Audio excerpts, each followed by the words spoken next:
Hello everyone and welcome to all of you in this video series for RPSC first grade chemistry. ठीक है, देखिए पहली बार ऐसा हुआ है कि अभी आपके एग्जाम का रिजल्ट भी नहीं आया और नई वैकेंसीज क्या है आपके सामने आपके हाथ में है और अब आपके फॉर्म फिलिंग भी क्या है स्टार्ट हो जाएगी। और अब देखिए यहाँ पर क्या है आपके लिए एक अच्छा मौका ये है कि इस बार जो वैकेंसीज हैं वो आपके लिए बहुत सारी हैं, यानी 177 वैकेंसीज हैं। अगर पिछली बार की के देखें तो इसमें क्या है कि करीब 5 गुना वैकेंसीज आपके पास में इस बार है, 5 टाइम्स ऑफ वैकेंसीज। आपके पास अच्छा मौका है इस वैकेंसी को ग्रैब करने के लिए और इसी को सपोर्ट करने के लिए क्या है हमने इस वीडियो सीरीज को क्या प्लान किया है, दिस वीडियो सीरीज प्लान। अब ये वीडियो सीरीज में होगा क्या मैं आपको बता देता हूँ कि ये वीडियो सीरीज इंग्लिश में रहेगी आपकी। ठीक है, it will be in English medium. ठीक है, तो ये इंग्लिश मीडियम में रहेगी क्योंकि मोस्ट एमएससी क्या आप इंग्लिश मीडियम में करते हैं तो हिंदी में इसको करना पॉसिबल नहीं है पूरा डिटेल के अंदर, तो हम क्या इसे इंग्लिश में रखेंगे। तो आज के वीडियो से क्या है हम स्टार्ट करेंगे ऑर्गेनिक केमिस्ट्री।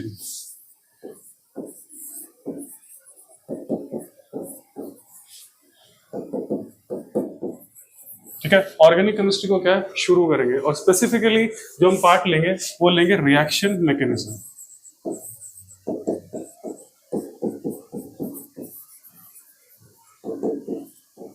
ठीक है, रिएक्शन मैकेनिज्म। अब इसे जनरल भाषा में क्या है नॉर्मली क्या कह देते हैं आप, जीओसी कह देते हैं, जनरल ऑर्गेनिक केमिस्ट्री। ठीक है, पर हमने क्या इसे रिएक्शन मैकेनिज्म नाम दिया है क्योंकि जीओसी के साथ साथ क्या है इसमें हम रिएक्शंस को भी कवर करेंगे। जो रिएक्शंस होंगी, नेम्ड रिएक्शंस आपकी जो भी दे रखी है उनको भी क्या है हम इसमें क्या करेंगे कवर करेंगे। ठीक है, तो शुरू में क्या है हम थोड़ा स्लो चलेंगे और आपको हफ्ते में क्या है 3 वीडियोस इसके मिलेंगे। कितने मिलेंगे? 3 वीडियोस मिलेंगे। ठीक है, और कोई भी प्रॉब्लम अगर आपको आती है कि ठीक है किसी भी तरह की कोई प्रॉब्लम आती है तो आपके पास एवेन्यूज हैं, आप कमेंट बॉक्स में लिखकर भेज सकते हैं। ठीक है, डिस्क्रिप्शन में एक नंबर मिलेगा आपको, टेलीफोन नंबर, आप उस पर क्या कर सकते हैं व्हाट्सएप कर सकते हैं। क्लियर, आप उस पर व्हाट्सएप कर सकते हैं। डोंट कॉल मत कीजिएगा क्योंकि कॉल को रिसीव करना क्या है बहुत मुश्किल हो जाता है कि टीम क्या होती है अपने कामों में लगी रहती है। जब भी उसके बाद टाइम होगा that will revert back to you. ठीक है, तो मेन मोटे तौर पे बात तो ये होगी। एक चीज और इसके अंदर है कि आपको क्या है एक टेलीग्राम चैनल का लिंक मिलेगा। ठीक है, उसी डिस्क्रिप्शन बॉक्स में क्या करेगा टेलीग्राम चैनल का लिंक मिलेगा जहां पर आपको इससे रिलेटेड क्या है नोट्स, ठीक है, क्वेश्चंस, मॉडल पेपर्स और प्रीवियस क्वेश्चंस विद सॉल्यूशंस वो क्या मिलते रहेंगे। तो आप उसको भी क्या कर सकते हैं ज्वाइन कर सकते हैं। क्लियर है, क्या कर सकते हैं ज्वाइन कर सकते हैं। जैसा मैंने कहा हम 3 वीडियोस वीक में अभी रखेंगे, उसके बाद जैसे हमें जरूरत पड़ेगी हम वीडियोस को क्या है बढ़ाना शुरू करेंगे। बाकी इतनी जरूरत हमें पड़ेगी नहीं क्योंकि इस कंडीशन में क्या है हम इस चीज को क्या है कवर कर लेंगे, वी विल कवर इट। तो सबसे पहले बात करते हैं ऑर्गेनिक रिएक्शन मैकेनिज्म की। ठीक है, तो हम ज्यादा टाइम अपना वेस्ट ना करते हुए ऑर्गेनिक रिएक्शन मैकेनिज्म। ठीक है, अब देखिए यहां पर क्या है कि मैंने किसी भी तरह की आपकी स्ट्रैटेजी की के बारे में बात नहीं की है कि आपको क्या पढ़ना चाहिए, कैसे पढ़ना चाहिए, कितने घंटे पढ़ना चाहिए, क्या करना चाहिए। वो सारी की सारी क्या है आपकी विजडम। क्लियर है, दैट इज योर विजडम। ठीक है, आपकी विजडम है, आपकी जो सोच है और आपका जो ज्ञान है और आपकी जो जितनी भी अंदर की जो आपके पास नॉलेज है उसके ऊपर क्या है उसको छोड़ा गया है। क्या है उसको छोड़ा गया है। तो वो चीज बार बार बताने से कोई फायदा नहीं है। हर इंसान क्या करेगा, हर एजुकेटर अलग तरह की स्ट्रैटेजी बताएगा कि आप इस तरह से पढ़िए, इस तरह से पढ़िए, ये चीज छोड़ दीजिए, पहले इस चैप्टर को कीजिए, पहले उस चैप्टर को कीजिए। तो वो आपके ऊपर है, दैट्स डिपेंड्स अपॉन यू कि आपको क्या चीजें पहले करनी है और क्या चीजें क्या है बाद में करनी है। ठीक है, तो ये चीज इंपॉर्टेंट आ जाती है। तो we will not discuss strategy here. ठीक है, अगर फिर भी आप चाहते हैं कि आपको स्ट्रैटेजी डिस्कस करवाई जाए कि भी विद, ठीक है, स्ट्रैटेजी डिस्कस करें, हम उसको सिलेबस को पूरी तरीके से डिस्कस करें, तो आप उसके लिए कमेंट बॉक्स में लिखकर भेज सकते हैं। उसके बाद ही हम इसको हैंडल करेंगे, otherwise we will not discuss the strategy. तो हम सीधे तौर पे बात करते हैं ऑर्गेनिक रिएक्शन मैकेनिज्म की। ठीक है, अब यहां पर क्या है, अब जब आप बात करते हैं ऑर्गेनिक रिएक्शन और दूसरी वर्ड आती है इसके पास मैकेनिज्म।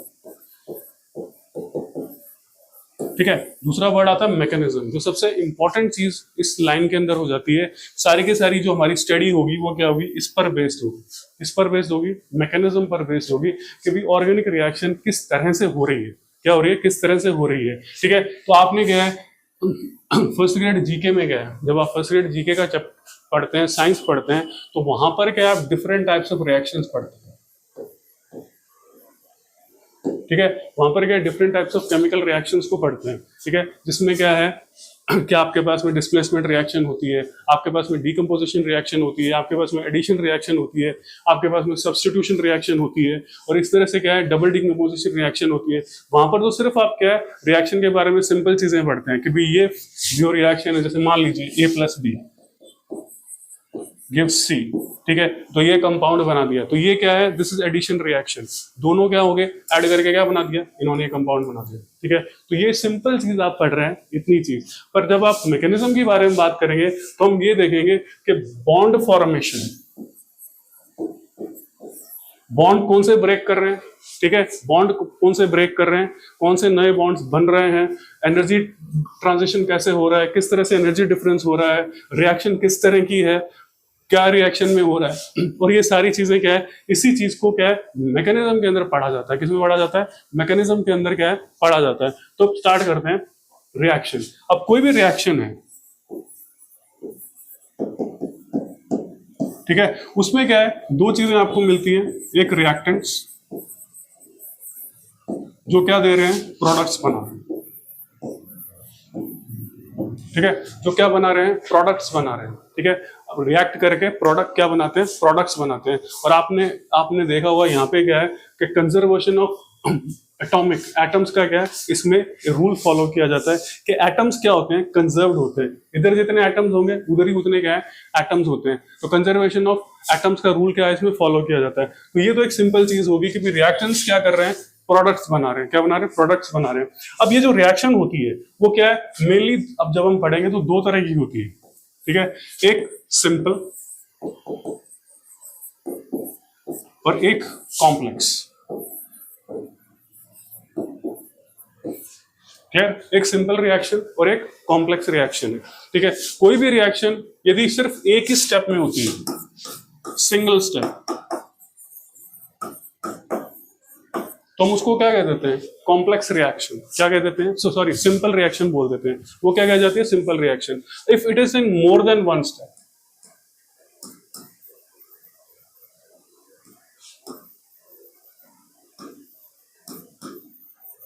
तो उसके लिए क्या कहा जाता है, that is a complex reaction. ठीक है, जो उसको कह देते हैं हम कॉम्प्लेक्स रिएक्शन बोल देते हैं। तो एक तो चीज आपके पास में होगी सिंपल एंड कॉम्प्लेक्स रिएक्शन। ठीक है, अब सिंपल और कॉम्प्लेक्स रिएक्शन में मेन डिफरेंस क्या होता है, देखिए सिंपल, जब हम सिंपल की बात करते हैं, ठीक है, तो सिंपल में क्या है कि जो रिएक्टेंट है वो सीधे क्या है प्रोडक्ट में कन्वर्ट होता है। क्या होता है, सीधे क्या है प्रोडक्ट में कन्वर्ट होता है। कोई भी क्या है इंटरमीडिएट नहीं बनता। ठीक है, कोई भी इंटरमीडिएट नहीं बनता है। ठीक है, तो कोई भी क्या इंटरमीडिएट नहीं बनता है। तो हम दूसरे इंटरमीडिएट्स की बात नहीं कर रहे हैं जो कि ठीक है रिएक्शन के अंदर दूसरे बनते हैं, कार्बोकेटायंस, कार्बेनियंस वगैरह, उनकी बात भी आर नॉट टॉकिंग अबाउट। हम ये कहते हैं कि एक स्पेसिफिक प्रोडक्ट बन रहा है, उसी प्रोडक्ट से क्या है फिर आपके पास में फाइनल प्रोडक्ट बन रहा है। ठीक है, तो वो उनको कह देते हैं हम रिएक्टिव इंटरमीडिएट्स। हम उनकी बात नहीं कर रहे हैं। Clear, we are not talking about that. अभी उसकी बात हम बात नहीं कर रहे कि रिएक्टिव इंटरमीडिएट्स कौन से हैं। हम सिंपल बात कर रहे हैं कि एक दूसरा प्रोडक्ट नहीं बन रहा है जिससे क्या है ये रहे। और अगर कॉम्प्लेक्स रिएक्शन होती है तो उसमें एक दूसरा प्रोडक्ट बनता है और उसके बाद क्या है फिर फाइनल प्रोडक्ट बनता है। अब ये रिएक्शन क्या है, कॉम्प्लेक्स रिएक्शन मल्टीपल स्टेप्स में हो सकती है। क्या हो सकती है, complex reaction can be in multiple steps, कितने भी स्टेप्स में हो सकती है, एक से ज्यादा कितने भी स्टेप्स लिए जा सकते हैं। तो उस तरह से फिर आपके रिएक्शन पढ़ते हैं। ठीक है, तो डाइजोटाइजेशन रिएक्शन जो होती है आपने पढ़ी हुई, कम से कम 7-8 स्टेप्स के अंदर कंप्लीट होती है और अलग अलग स्टेप्स के लिए क्या अलग अलग फिर मैकेनिज्म को स्टडी किया जाता है। तो पहली बात तो ये होगी कि difference between simple and complex reaction. ठीक है, तो पहले सिंपल एंड कॉम्प्लेक्स रिएक्शन। दूसरी एक आपको इंपॉर्टेंट रिएक्शन पढ़नी पड़ेगी, वो होती है एक्सोथर्मिक एंड एंडोथर्मिक। ठीक है, तो इसके लिए क्या आप रिएक्शन कोऑर्डिनेट्स बनाते हैं, क्या बनाते हैं, इसके लिए रिएक्शन कोऑर्डिनेट्स बनाते हैं, और फिर हमें ये पता लगता है कि रिएक्शन सिंपल है या कॉम्प्लेक्स है। ठीक है, रिएक्शन सिंपल है या कॉम्प्लेक्स है। तो एंडोथर्मिक रिएक्शन, एक्सोथर्मिक का मतलब, रिएक्शन का मतलब ये होता है कि reaction which proceeds with evolution of heat.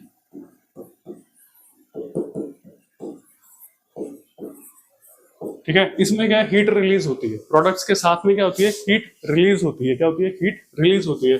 और इसमें क्या क्या होती है, हीट इज एब्जॉर्ब।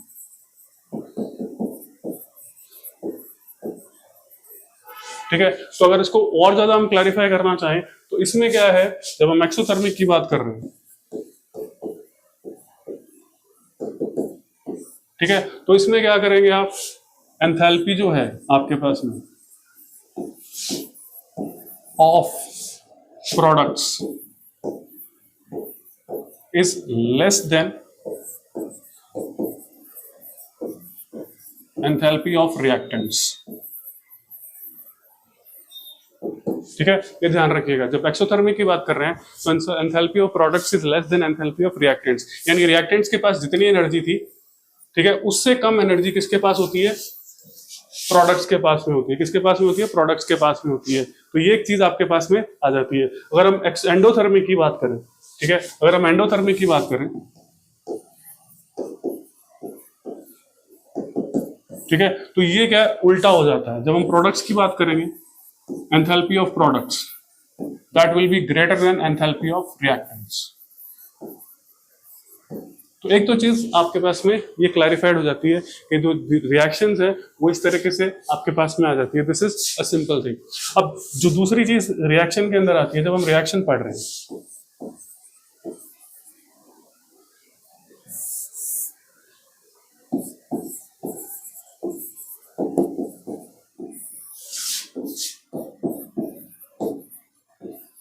ठीक है, तो वहां पर क्या है, आपको पढ़ना पड़ता है कि रिएक्शन कंडीशंस कैसी हैं।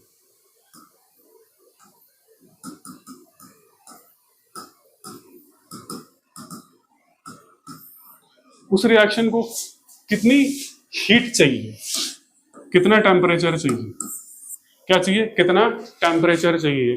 ठीक है, ऊपर से कोई कैटलिस्ट चाहिए या नहीं चाहिए,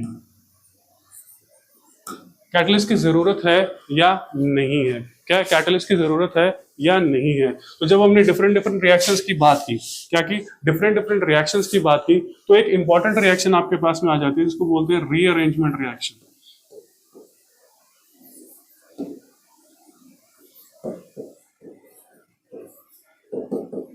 ठीक है, रीअरेंजमेंट रिएक्शन। इसमें क्या है कि एक ही मॉलिक्यूल में क्या होता है, या दो अलग अलग मॉलिक्यूल्स में क्या होता है कि एटम्स का क्या होता है, अपनी पोजीशन चेंज करते हैं और करते हैं। तो डिटेल में हम बाद में बात करेंगे, हम सिर्फ इसको पहले समझ लेते हैं कि रीअरेंजमेंट रिएक्शन में है क्या। जैसे मान लीजिए आपके पास में ए बी सी, ठीक है, और ये किस में कन्वर्ट हो जाए, बी ए और सी, यानी सी कहां चला गया, इसके अंदर चला गया। ठीक है, तो ये क्या हो गया, रीअरेंज कर गया, एटम क्या हो गया, रीअरेंज कर गया। अब रीअरेंजमेंट रिएक्शन जो होती है, ठीक है, वो क्या है, आपके पास में दो तरह की होती है। क्या होती है, दो तरह की, एक इंट्रामॉलिक्यूलर,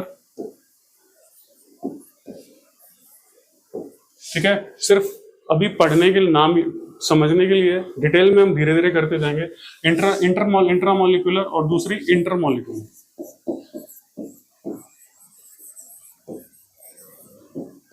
ठीक है, अगर एक ही एटम में हो, ठीक है, एक ही मॉलिक्यूल में हो, विद इन सिंगल मॉलिक्यूल, तो उसको बोलते हैं हम इंट्रामॉलिक्यूलर रीअरेंजमेंट रिएक्शन। जो बिल्कुल एक ही मॉलिक्यूल में होती है उसको बोलते हैं इंट्रामॉलिक्यूलर। अगर एक से ज्यादा मॉलिक्यूल्स में हो, यानी दो का एटलीस्ट दो मॉलिक्यूल्स इन्वॉल्व हो, तो उसको हमने बोल दिया इंटरमॉलिक्यूलर रिएक्शन। ठीक है, तो इतनी डिटेल आपको जो चीज यहां पर आती है वो आती है कि भी इसको डिफरेंशिएट कैसे करेंगे, आपको पता कैसे चलेगा कि रिएक्शन इंट्रामॉलिक्यूलर है या इंट्रामॉलिक्यूलर। तो यहां पर क्या है, क्रॉस ओवर एक्सपेरिमेंट करवाया जाता है। आपको सिर्फ इतना ध्यान रखना है बस, और जब जरूरत पड़ेगी हम इसके बारे में बात कर लेंगे।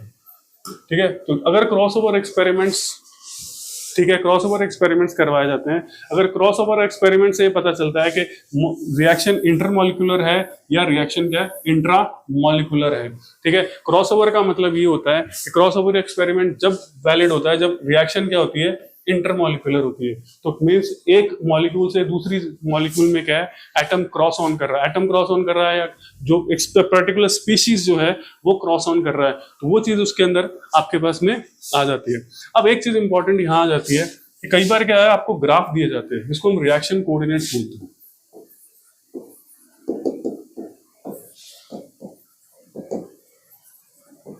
ठीक है, जिसको हम क्या बोलते हैं रिएक्शन कोऑर्डिनेट्स बोलते हैं। क्या बोलते हैं रिएक्शन कोऑर्डिनेट्स बोलते हैं। अब दो चीज और इंपॉर्टेंट चीज है उसके अंदर है, एक आपके पास में थर्मोडायनामिक्स होता है।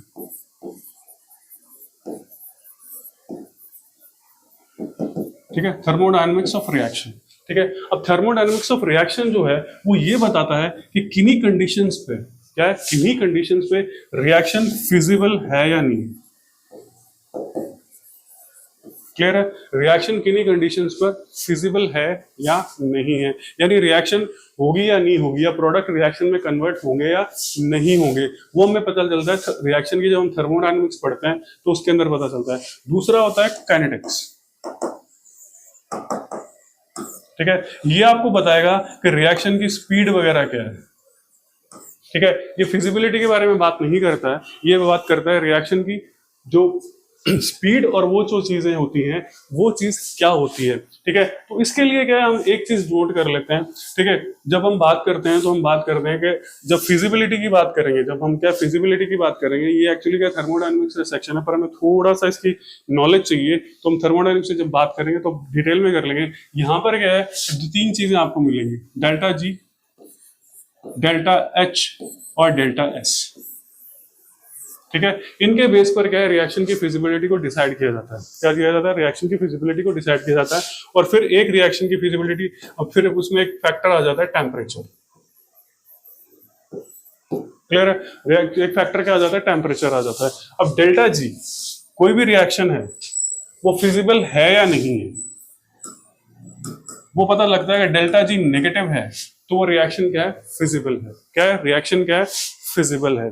ठीक है, मतलब अगर हम रिएक्शन की फिजिबिलिटी की बात करें,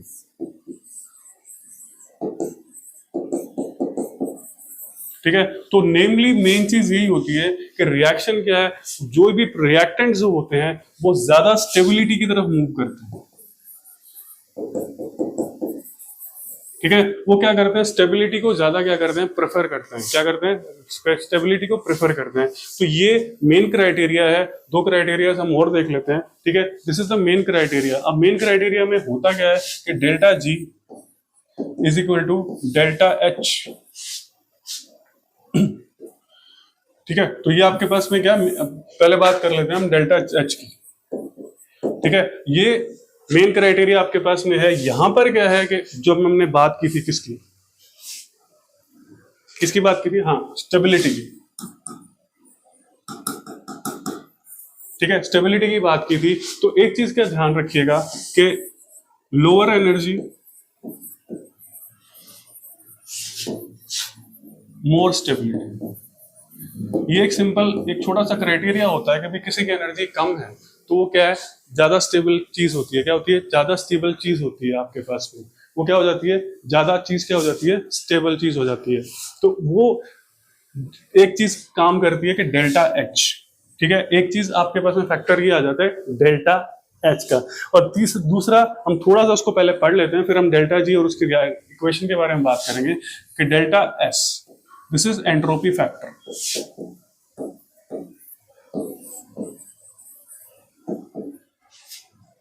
ठीक है, दिस इज एंट्रोपी फैक्टर। ये क्या आपके पास में क्या होता है, एंट्रोपी फैक्टर आता है। क्या फैक्टर आता है, एंट्रोपी फैक्टर आता है। अब एंट्रोपी का मतलब होता है रैंडमनेस।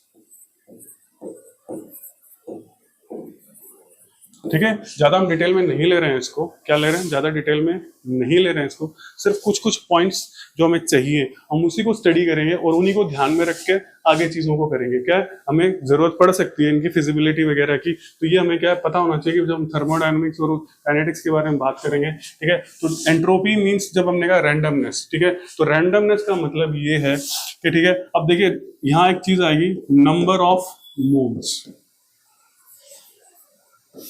ठीक है, या नंबर ऑफ मॉलिक्यूल्स ले लीजिए आप, क्लियर है, नंबर ऑफ मॉलिक्यूल्स ले लीजिए आप, ठीक है, मींस जो मॉलिक्यूल्स आप ले रहे हैं, ठीक है, तो डेल्टा एच अगर पॉजिटिव है तो हम ये कहते हैं कि ठीक है वो रिएक्शन कुछ कुछ फिजिबल है। एक चीज, ठीक है, अगर हमें देखिए एक्चुअली क्या होता है कि हम क्वेश्चन अलग अलग आ सकता है, डेल्टा एच पे अलग से क्वेश्चन आ सकता है आपके पास में, डेल्टा एस पे क्वेश्चन आ सकता है और डेल्टा जी पे क्वेश्चन आ सकता है, क्लियर है, ठीक है, तो डेल्टा जी पे क्वेश्चन आ सकता है। अभी हम क्या सेपरेटली बात करें डेल्टा एच और डेल्टा एस और डेल्टा एच की, ठीक है, और फिर हम बात करेंगे कंबाइंड फॉर्म में डेल्टा जी की। तो यहां पर क्या है, अगर सिंपली अगर आपके डेल्टा एस के बारे में बात कीजिए, ठीक है, तो डेल्टा एस को हमने क्या कहा, रैंडमनेस, ठीक है, डेल्टा एस को हमने कहा रैंडमनेस, ठीक है, ध्यान रखिएगा क्वेश्चन कैसा भी आ सकता है, इसलिए डेल्टा एस को हमने उस तरह से लिया है। अब रैंडमनेस का मतलब ये है, ठीक है, इंक्रीज इन रैंडमनेस,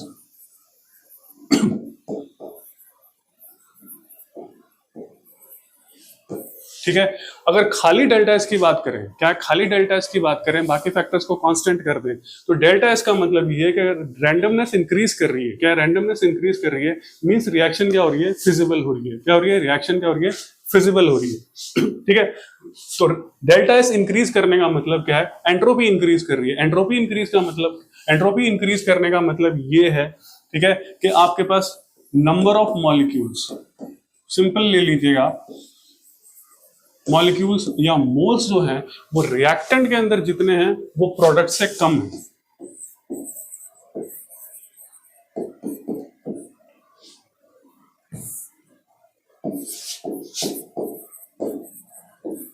ठीक है, वो रिएक्टेंट के अंदर जितने हैं वो क्या है, प्रोडक्ट से कम है, इसलिए उधर क्या है, एंट्रोपी इंक्रीज कर रही है, क्या हो रही है, एंट्रोपी क्या कर रही है, इंक्रीज कर रही है। तो पहली बात तो ये आ गई कि जिस तरफ भी नंबर ऑफ मोल्स इंक्रीज करेंगे उधर क्या होगी, एंट्रोपी क्या करेगी, इंक्रीज करेगी, क्या करेगी, इंक्रीज करेगी।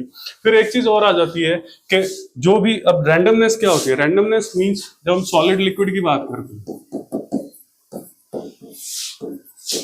और गैस की बात करते हैं, ठीक है, सॉलिड लिक्विड गैस या वेपर की बात करते हैं, तो रैंडमनेस कहाँ ज्यादा है, वेयर इज रैंडमनेस। यहाँ पर आपको क्या है, मॉलिक्यूल्स क्या होते हैं, बिल्कुल पास पास पैक डाउन होते हैं, क्या होते हैं, बिल्कुल पास पास पैक ऑन होते हैं जो मॉलिक्यूल्स होते हैं, ठीक है, और दूसरा क्या है, लिक्विड में जैसे जैसे जाएंगे मॉलिक्यूल्स दूर होते जाएंगे, मींस रैंडमनेस क्या हो रही है, यहां से जैसे जब जाएंगे इंक्रीज कर रही है,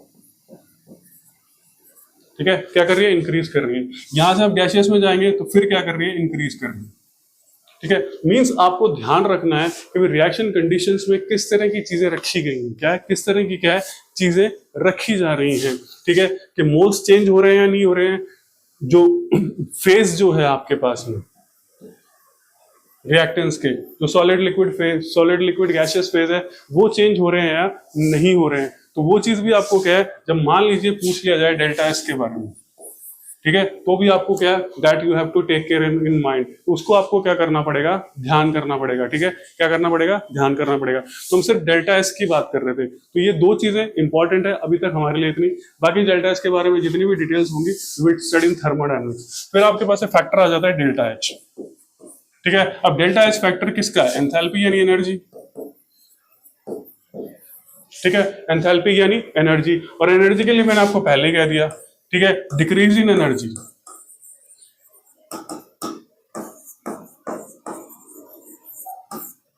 ठीक है, अगर डिक्रीज इन एनर्जी है that means the process is more feasible, ठीक है, अगर हम खाली डेल्टा एच की बात कर रहे हैं, we are talking about only delta H, सिर्फ डेल्टा एच की बात कर रहे हैं, तो प्रोसेस इज मोर फिजिबल, तो जैसे जैसे एनर्जी डिक्रीज कर जाएगी वैसे वैसे क्या होगा, तो डेल्टा एच क्या होना चाहिए, मींस डेल्टा एच जो है वो नेगेटिव होना चाहिए। एनर्जी रिलीज करने का मतलब क्या है, what is the meaning of release of energy, release of energy का मतलब क्या है, रिएक्शन क्या है, एक्सोथर्मिक है, क्या है, रिएक्शन इज एक्सोथर्मिक, तो वो रिएक्शन है वो क्या होगी आपके पास में, एक्सोथर्मिक रिएक्शन हो जाती है, ठीक है, तो ये चीज आपके पास में आ जाती है जब हमने डेल्टा एच और डेल्टा एस की क्या है बात की। ठीक है, अब हम बात कर लेते हैं कि अगर दोनों एक दूसरे के, जब ये अलग अलग तो हम बात कर लेते हैं, जब दोनों को कंबाइंड करेंगे तब एक नया फैक्टर आपके पास में आता है जिसको बोलते हैं डेल्टा जी, जिसको बोलते हैं गिब्स फ्री एनर्जी।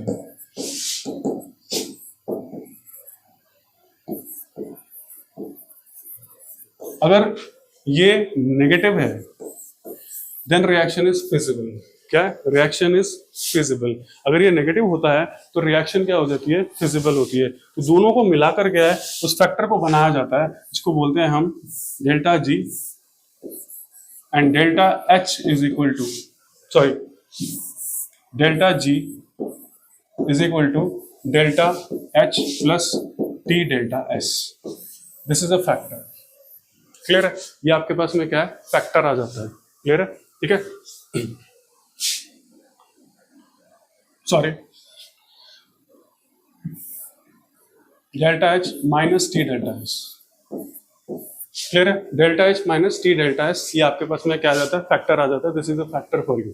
ठीक है, अब यहां पर क्या आ जाते हैं आपके पास में? आ जाती है कि डेल्टा एच जी जो है वो क्या नेगेटिव होना चाहिए।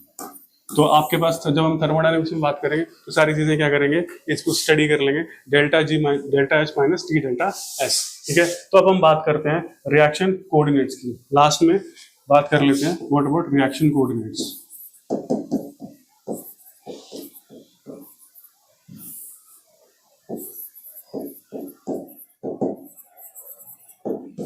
ठीक है, हम रिएक्शन कोऑर्डिनेट्स की बात कर लेते हैं। Talk about reaction coordinates. ठीक है, अब यहां पर क्या है, रिएक्शन कोऑर्डिनेट्स आप दो तरह से ले रहे हैं।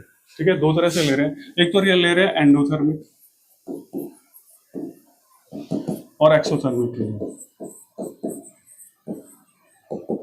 ठीक है, एंडोथर्मिक और एक्सोथर्मिक जो रिएक्शन होती है उसके लिए क्या कर रहे हैं आप? रिएक्शन कोऑर्डिनेट्स ले रहे हैं। ठीक है, तो पहले तो हम उसके लिए बात कर लेते हैं। तो रिएक्शन कोऑर्डिनेट्स के लिए क्या ग्राफ बनाया जाता है। ठीक है, एक ग्राफ ड्रॉ किया जाता है। यहां पर क्या आप एनर्जी लेते हैं, पोटेंशियल एनर्जी, यानी एनर्जी ऑफ रिएक्ट, जो भी आपने रिएक्टेंट्स लिए हैं उनकी एनर्जी ली जाती है। ठीक है, फिर दिस इज रिएक्शन आगे बढ़ रही है, किस तरह से मूव कर रही है। यहां पे आपके पास कोई रिएक्टेंट्स आ गए। ठीक है, अब मान लीजिए रिएक्शन यहां है, दिस इज अ रिएक्शन। ठीक है, तो ये रिएक्शन क्या है? इस तरह से मूव कर रही है। क्या कर रही है? मूव कर रही है। अब ध्यान दीजिएगा, एक रिएक्शन आपके पास में ये है और ये प्रोडक्ट बना रही है। क्लियर है? ठीक है, अब अगर हम एनर्जी डिफरेंस देखें, ठीक है, तो दिस मच एनर्जी प्रोडक्ट की क्या है? ज्यादा है। ठीक है, this much energy of product is more than reactants. तो ये रिएक्शन क्या है? जब हमने कहा प्रोडक्ट की एनर्जी अगर ज्यादा हो तो रिएक्शन क्या हो जाती है? Endothermic. Reaction becomes endothermic. Reaction क्या हो जाती है? एंडोथर्मिक। अगर मान लीजिए यही चीज यहां होती है,